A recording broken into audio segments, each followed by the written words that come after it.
Në vijim të planit të masave për evidentimin dhe goditjen e kultivimit të bimëve narkotike në ambiente të mbyllura, bazuar dhe në informacionet e siguruara në rrugë operative, shërbimet e Komisariatit të Policisë VODEOS në bashkëpunim me ato të seksionit për hetimin e narkotikëve në DVP Shkodër dhe të mbështetura nga forcat operacionale dhe shqiponjat, kanë ushtruar kontrolle intensive në ambiente të mbyllura me qëllim konstatimin dhe goditjen e rasteve të kultivimit të bimëve narkotike me anë të dhampave, tharjes dhe përpunimit të tyre për shitje.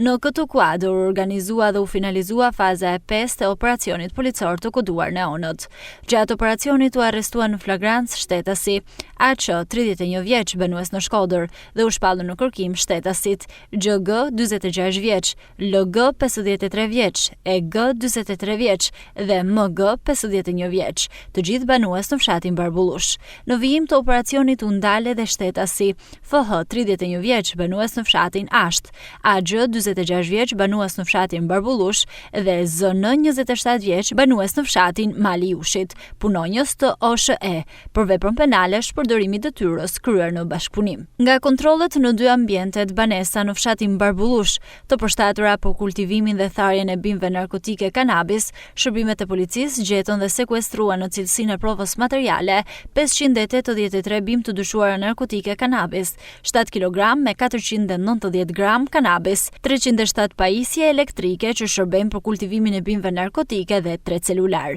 Vijon puna intensive për dokumentimin e plotë të kësaj veprimtarie kriminale. Materialet proceduriale u referuan prokurorisë së Shkodrës për veprime të mëtejshme.